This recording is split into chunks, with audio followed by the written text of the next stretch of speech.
Monica, I'm walking down the same walkway that I did when I sent the voice message to Brandon, and I was just wondering why I can never catch a break in life, like why I can never hook up with a girl, just get lucky once, and I'm like, I mean, what's going on? Am I like possessed by the supernatural? Is it a demon that wants me to suffer and be miserable in life, because that's what the demonic forces wants to do if you're a Christian and you hold those type of beliefs.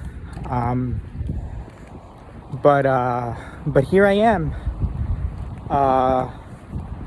After I sent you that message, you shortly went and got a restraining order. And now here I am, at the end of the road, at the end of the story, behind the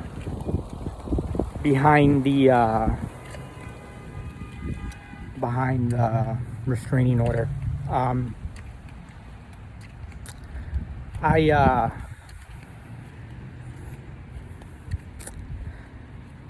When I sent that message to Brandon, I was just trying to figure out, I was trying to be open-hearted. I was trying to share with him. I was trusting him. I was trying to share with him what was going on so that he can understand and see how he can help me. Hopefully we would talk. But even though we had a good conversation when we spoke for the first and only time, and for the last time, he saw it as an opportunity where God was working through us, and I wish you allowed that to happen. I wish you wouldn't fight it. I mean, I'm cooperating. I mean, I'm not some kind of crazy guy that's not moving on, that's not letting go of you. Nothing can be farther from the truth than that. But what did happen was, give me a second.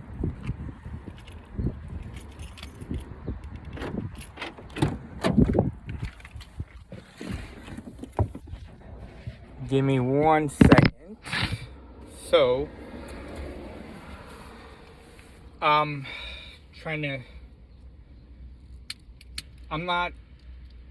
not too focused right now, so I'm just trying to remember what was the last thing I was trying to say or communicate. Yeah, so just give me a second.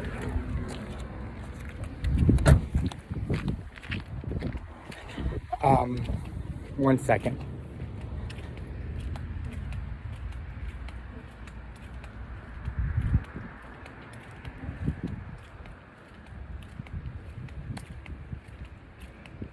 So, sorry about that. Yeah, I was saying we were at the end of that story. So, I'm trying to figure out,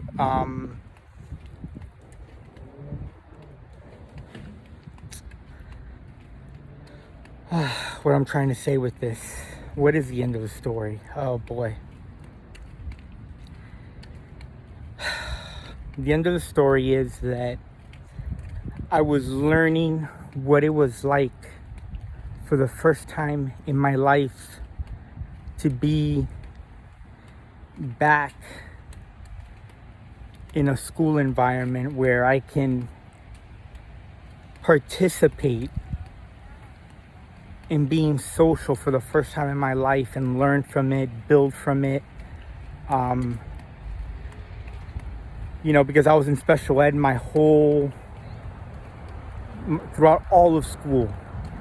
till the end, till I graduated from high school. I was separated from my peers, couldn't socialize with the general population, couldn't develop my social skills. And then after that, and while in high school, being part of a church where you can't date anyone outside the church.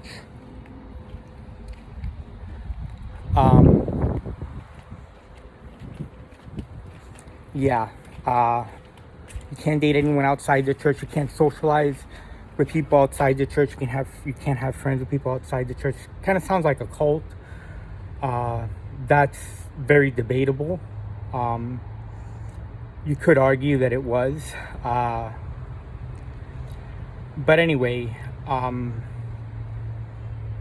that just led to an awkward position where mostly everyone, I'm probably like the only person,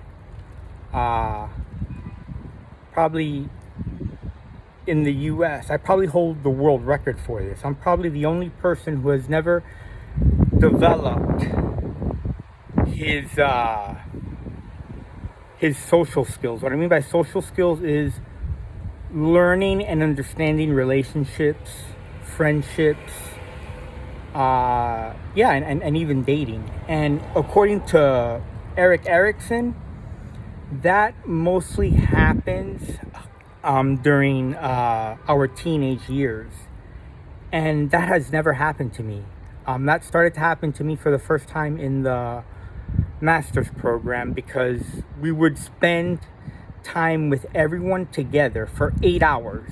That's like a day in grade school. You spend 8 hours together, and we did that for a year. So it allowed me for the first time to hone on that experience in understanding better things to do, or how to change it. It gave me so much happiness, because I'm an only child.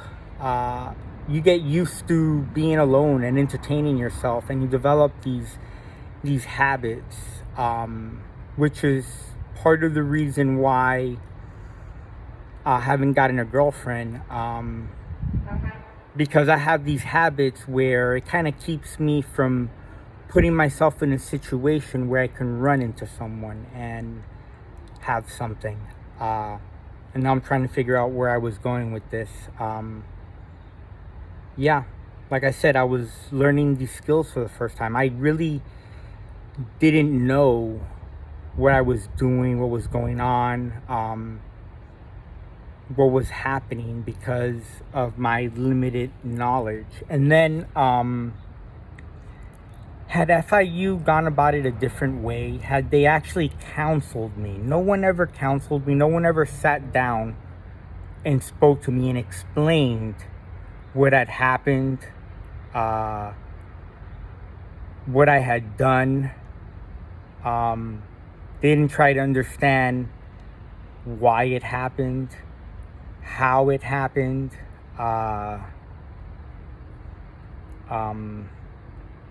There's the only one who really knows the answer to these questions is me, but no one ever asks the martyr or the saint or the victim, because we're the one demonized, so we're discredited. Anything we say is deemed as evil, and you can't entertain evil. You can't listen to it. You can't look at it. You can't consider it. You're very biased, full of presuppositions, suppositions. You've already have your minds made up before not knowing anything about it. You think you don't have your minds made up because you haven't seen any of the facts, to know which way you'll go. But as these details unravel and take us by surprise, we always resort back to our old selves, and we continue to be biased and and do that. And I say that because the state attorney was the one who decided to press charges for a misdemeanor.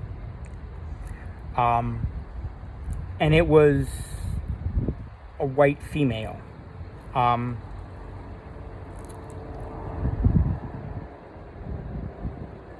Men generally are very forgiving, understanding, merciful, generous, forgiving, loving, kind. They really seek cooperation, you know. The problem is that when we're seeking cooperation, we don't look like we're seeking cooperation. So everyone reacts wrongly. So we can never cooperate. Could we cooperate? Oh my gosh.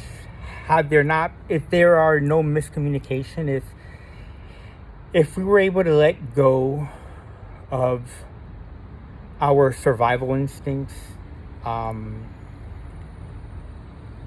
our need to go on living. Because just as I was vulnerable to my survival instincts, which ruined everything, that doesn't mean that all of you listening to this, are not doing the same thing. And in fact, I promise that you are doing the same thing. I remember a Harvard professor did a great documentary, and I remember him saying how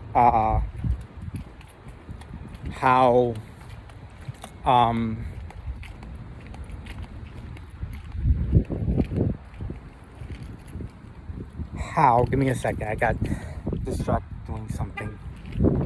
Yeah, how we don't know how to turn off our survival instincts. You know, like one of my therapists would say that our survival instincts is, I'm just quoting her, but this is what she said. It's eat, fuck, kill. You know, eat so we can go on living. Fuck so that we continue on. We don't die. Like our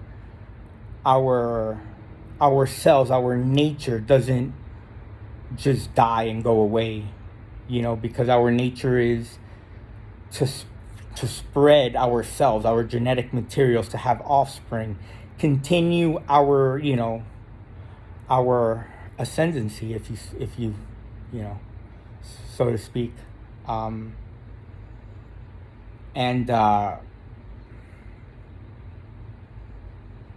where was I going with this? I'm going to be out of focus throughout this whole video, for reasons I don't know if I want to disclose yet, but we'll see. I probably will, given that it's my last few days or couple of hours or several hours before I die and I leave this beautiful world. This world is so beautiful, and I never got to experience not a glimpse of the greatest joy, wonder, marvel to witness, to see, to be a part of, to be it, to experience life's greatest joy, and that is sharing in the love with a woman, and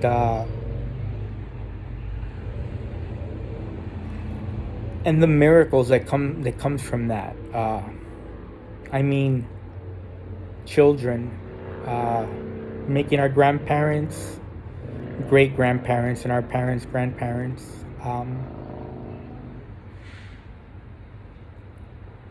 That's where the greatest joy lies. It's in fulfilling our survival instincts, because that's what we're programmed to do, you know.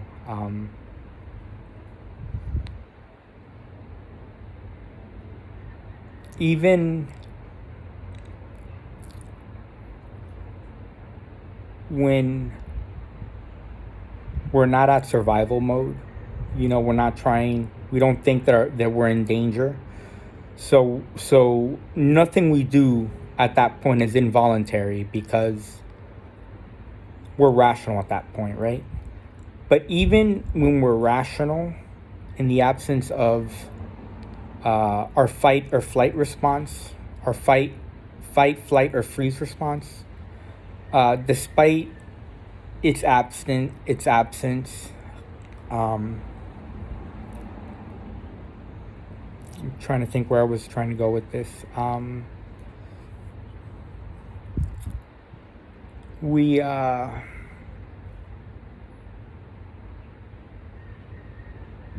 Despite all its absence, even those actions that we think are voluntary,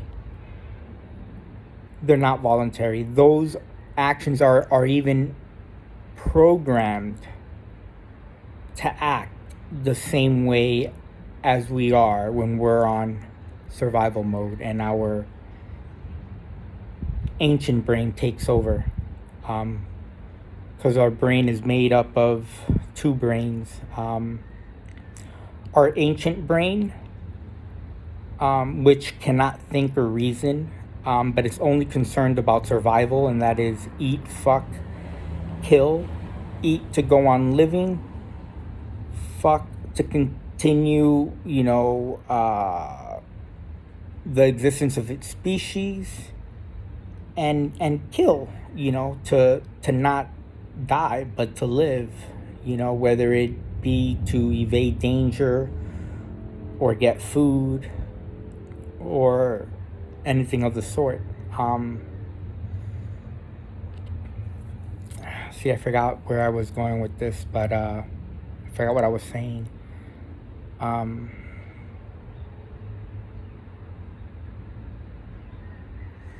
Yeah, I remember now.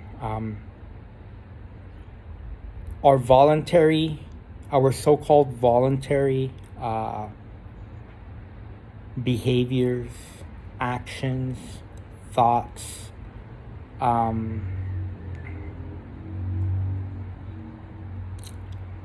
whether preconceived or presupposed, it's all alike. It shows that what is behind the steering wheel the whole time is our survival mode. And it's not anything to be afraid of, because over the centuries, we train the reptilian brain, or the primitive brain. We train it to a point where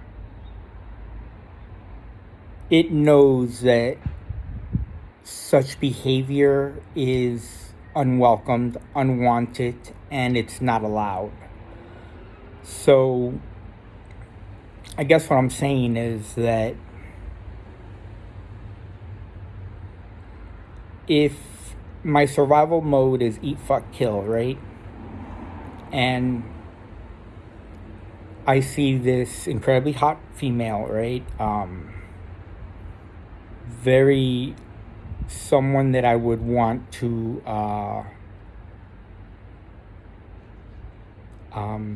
see, because for men, believe it or not, contrary to popular beliefs, we do not just want the woman to fuck. We don't.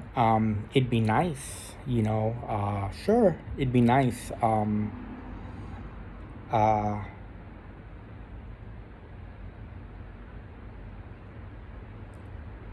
Suppose that I meet this woman that really wants me, and I really want her. Although the sexual desire, it's always on the table.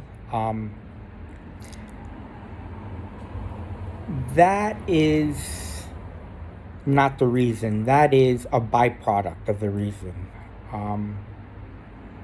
That's just something that happens for a reason that I haven't yet told you.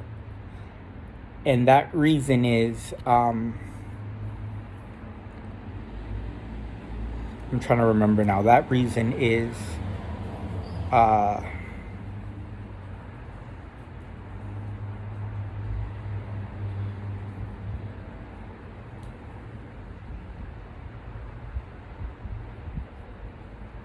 that reason is,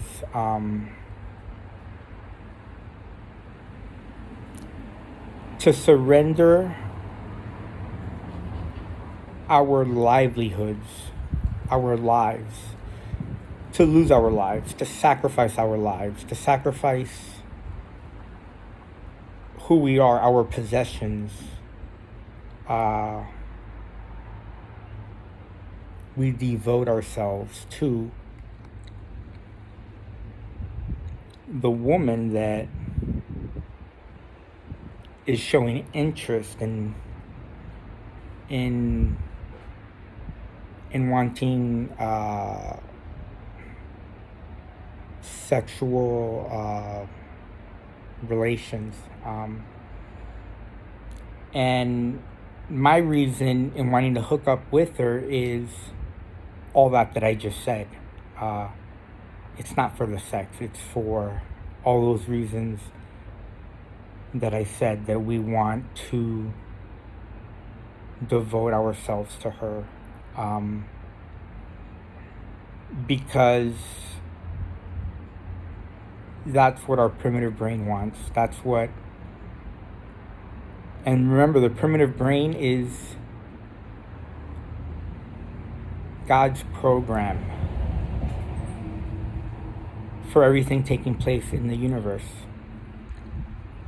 So you can think of us as like a program with,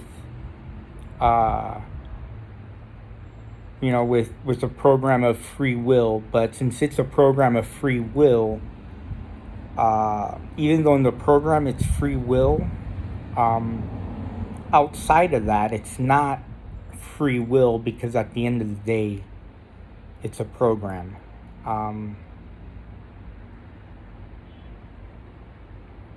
What I'm saying is that everything we do, say, think, feel,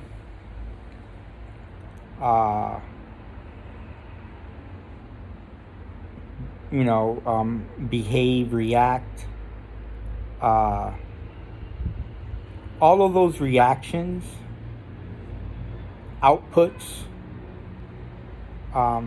from any input, they show, they express,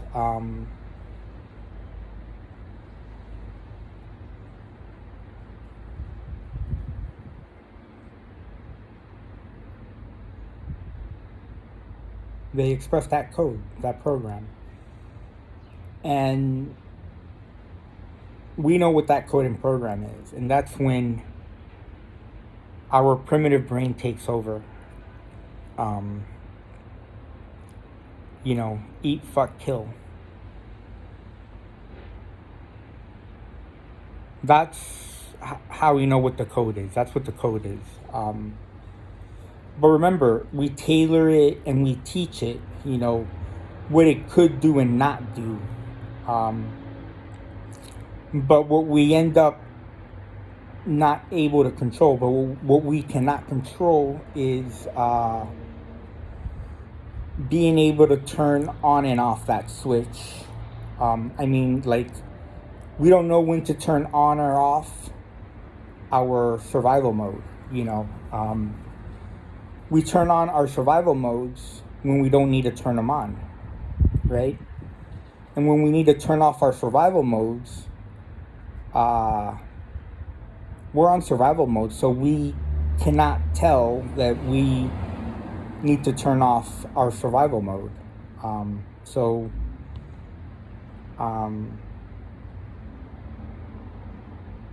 That's a problem. And I'm just going to be honest with y'all. I am about to die. I'm about to die. About to commit suicide, kill myself. So during these last few moments, I'm just gonna indulge in weed. I don't smoke weed. I have in the past. I gave it up because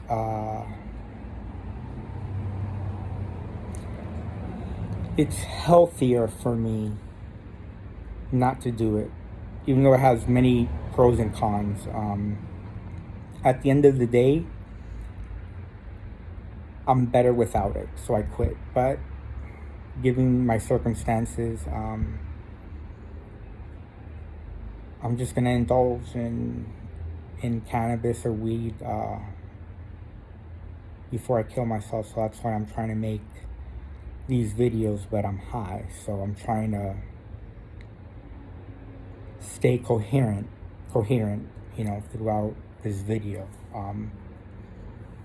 So I was trying to remember why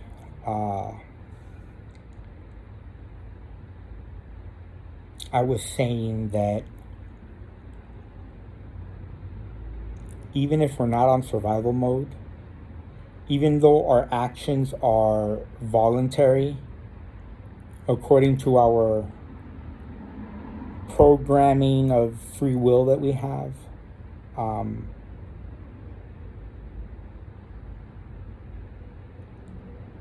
even though we can now choose things that do not pertain to our survival instincts, like eat, fuck, kill, even though we're now able to not choose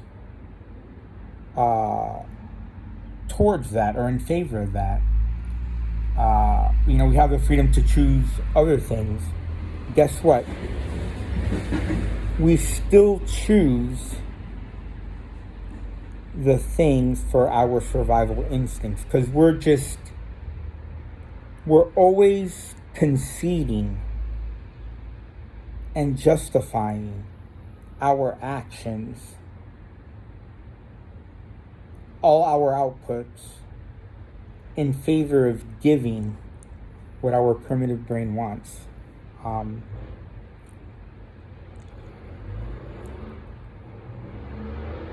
I won't have time to,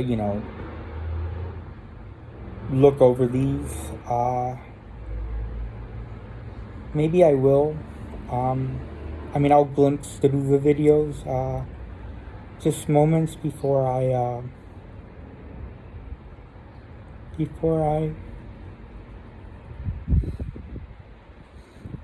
kill myself.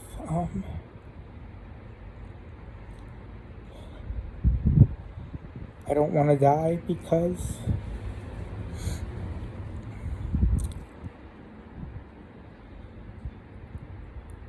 I learned how to be social while in the master's program in FIU. I learned what it was like to be around classmates in school and develop socially. And I understood how the community is so important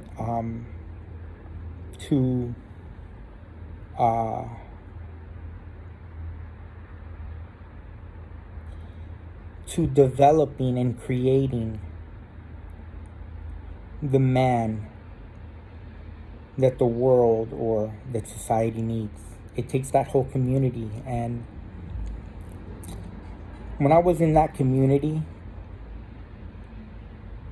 everyone instilled that hope and confidence in me. And that's all I needed to conquer the world. And I was ready to move on. I was finally in a position where there is no longer any miscommunication between a woman and I, and we can date on the spot.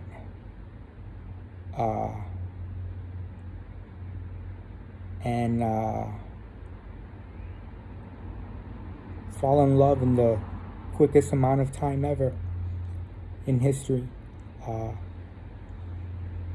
Because my experience in life has taught me to love a woman perfectly. And I learned those critical social skills while in the Master of Human Resource Management program in FIU, the Master of Science in Human Resource Management program. I know I repeat myself, but I'm high, so come on, give me a break.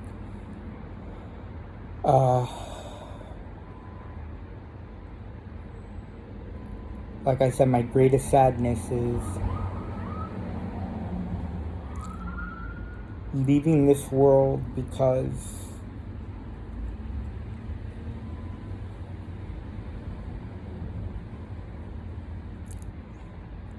the obstacles that never got in my way in life got in my way in life for the first time. And those are physical barriers and obstacles. For me, it was the law, the court, throughout all the stress that I've experienced in trying to get my first girlfriend, throughout all that stress, trying to remember where I was going with this, just trying to stay coherent.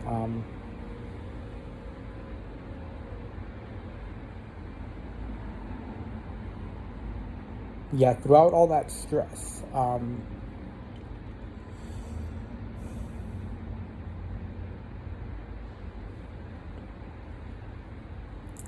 my primitive brain learned that this is a critical situation where he needs to kick in for survival, because it is very important for my survival. But in that trigger,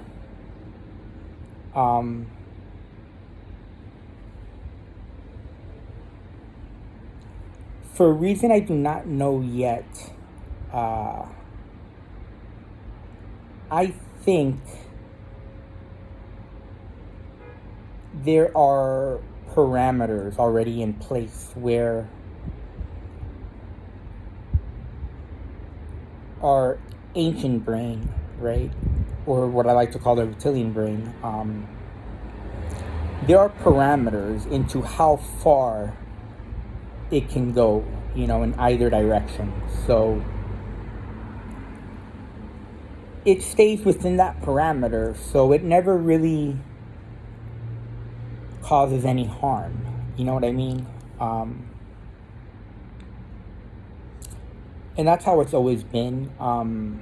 I think when we get to survival mode, I'm going to give you my reasoning, my answer, is that whenever we get to survival mode, we are somehow still able to control our reptilian brain, because even though it didn't ask us for permission, we can still, it can still step in, like our cerebral cortex or our frontal cortex can still step in, right? And say, hey, you didn't ask me, but you know what? I'm the one who always says yes or no, and I am saying no to this. So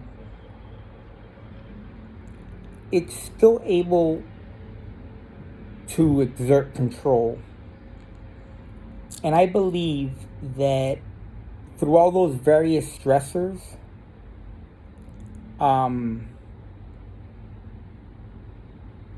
we condition the reptilian brain and the cerebral cortex to behave according to a set parameters. So, I guess the moral of the story is that if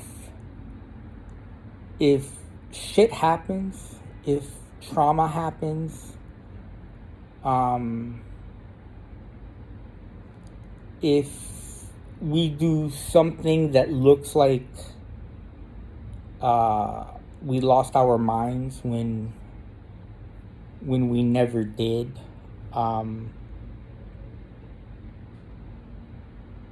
just know that when that happens, it never crosses a line, and it always gets better through time. I know this sounds counterintuitive, but the worse that stress was, the worse that it is, the more motivation for it not to happen again. So it won't happen again. So everyone is safe. And we heal through time, but yeah,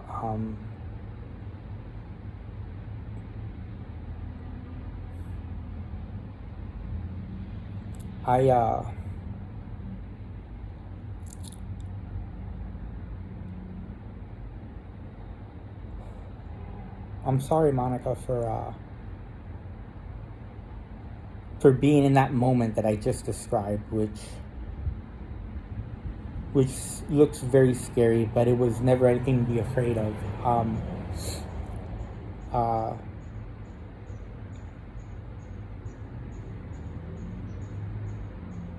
It just sounded alarming and concerning because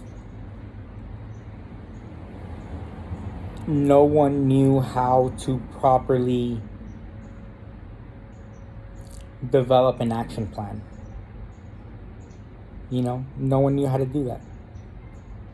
I knew how to do it, but no one's gonna ask me, right? Which makes me a great candidate. If I wasn't to die, I'd be the greatest candidate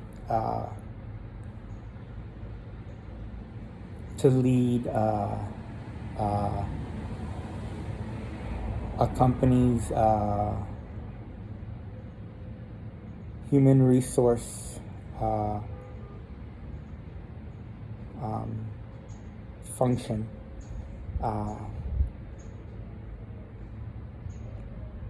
Or probably be the best guy for civil rights, accessibility and compliance, I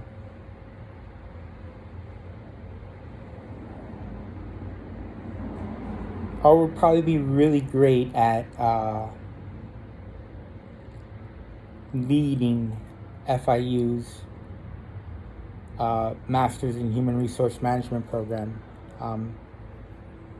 If I was able to live on, because my unique experience, capability, skills, experience tacit knowledge, not knowledge, tacit knowledge, of the mysteries of the world that no one can understand except me, because I've always lived in those cracks, and the shadows, those cracks and shadows where the worst comes down my way. I feel the worst, the worst pain, the most suffering.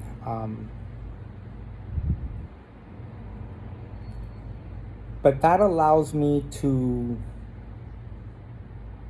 develop an action plan for any situation to prevent what has happened here today.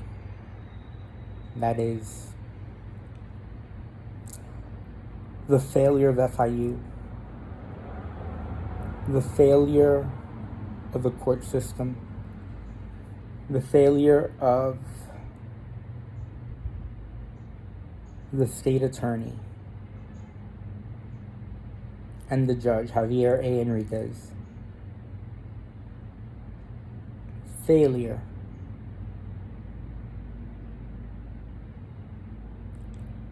to vindicate an innocent man and pardon all transgressions, because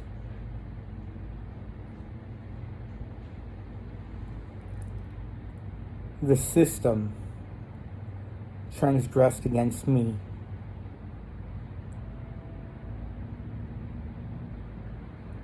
Multiple times,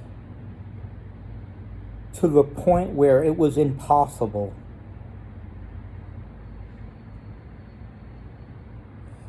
even for Christ Jesus himself, if you so believe, could not refuse the temptation to sin.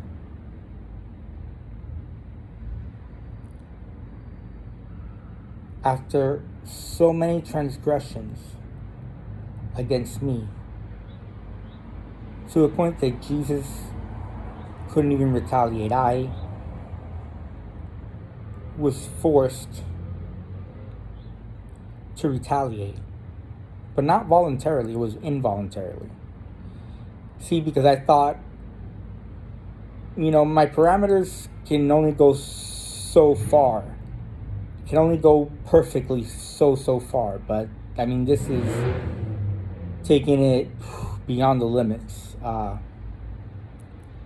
That at that point, the parameter is going to fail, it's not going to be able to distinguish, which way to go. And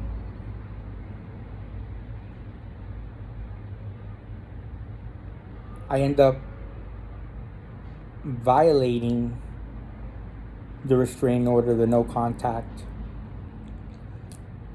getting suspended. Not because I willfully understood exactly what was going on and willfully voluntarily did it. That was never the case. I was on survival mode the whole time. I had lost two of the most important things in my life. The only thing that mattered in my life, because I have no friends or family, no real connection with people. That's what I mean by friends and family. I remember what I was saying.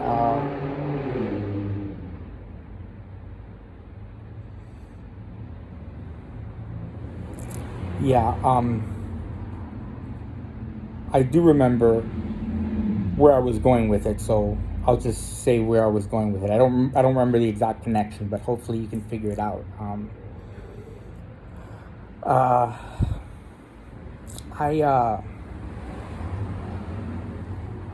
I failed. Right, when I was transgressed against, right, so many times to the point where you're forced to do something about it, right? And that's what happened. I was forced, but I did that out of my survival uh, instincts, my survival mode.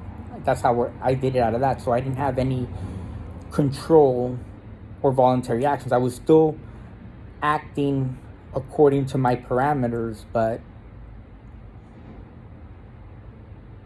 even after so many transgressions against me, at some point that parameter becomes so blurry that we end up doing something um, like sending a depressing and concerning message to Monica. Um, the parameter would have been not to send it, right? But that means that at the very worst, I at least know, not to like do something physical, something more immediate, like that is not even an option. It'll never go there. I mean, there are certain fail safes, there are points where it gets blurry, and then there are points where, hey, this doesn't get blurry at all. It doesn't get blurry at all. This is clearly a matter that's black and white. You know what I mean? But we fail to know most of the time when those fail safes are black and white. We think they're always black and white, but it's really shades of gray.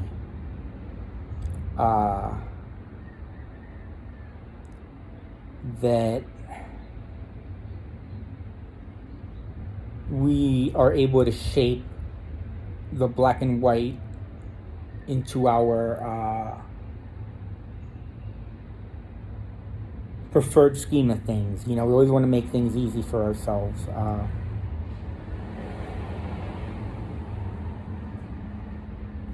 But I guess in simple terms, what I'm trying to say is that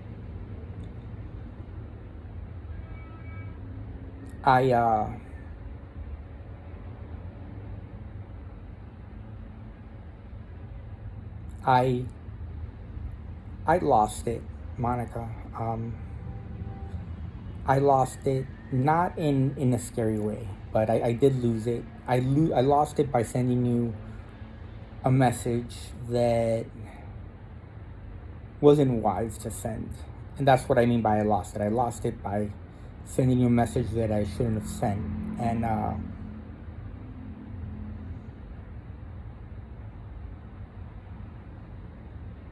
that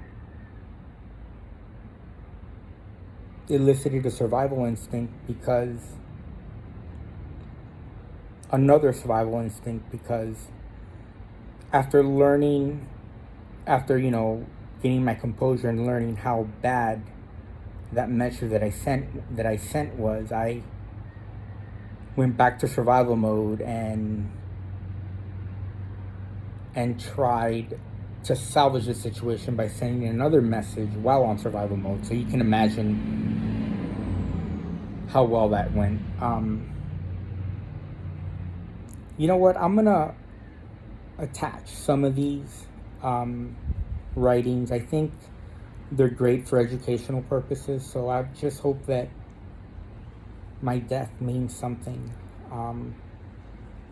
But yeah. And Yeah. Because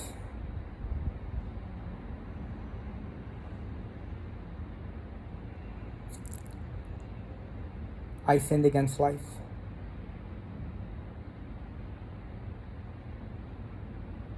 Although I'm not the only one to blame, but I'll just talk about my own personal accountability and responsibility.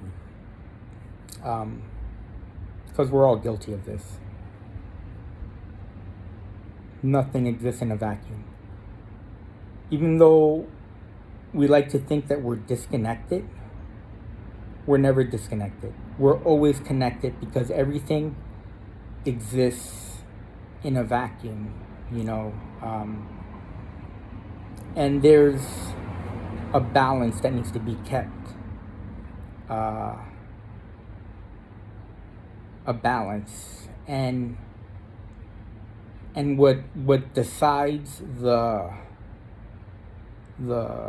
contour between the two opposing balances or weight or force,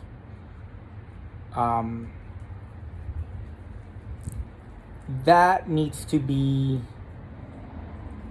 justly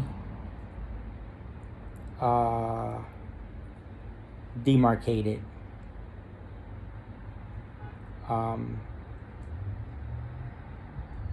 Yep. Demarcated, marked down, defined, you know, mapped out, drawn to scale, etc., etc.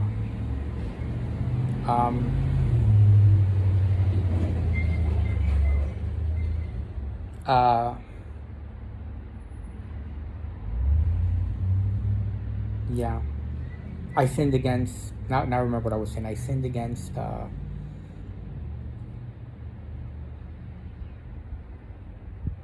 life's greatest sin, and that is to experience life's greatest achievement, and that is the love of a woman. And from there, it goes on to being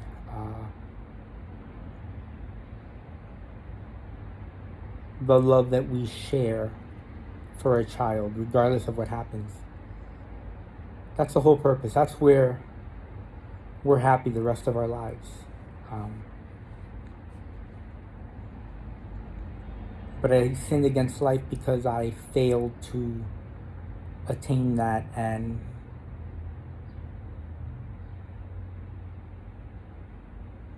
but fate made it so that I would be the man in history to die, not knowing life's greatest joy, and therefore experience life's greatest agonizing pain of the bottomless pits of endless suffering.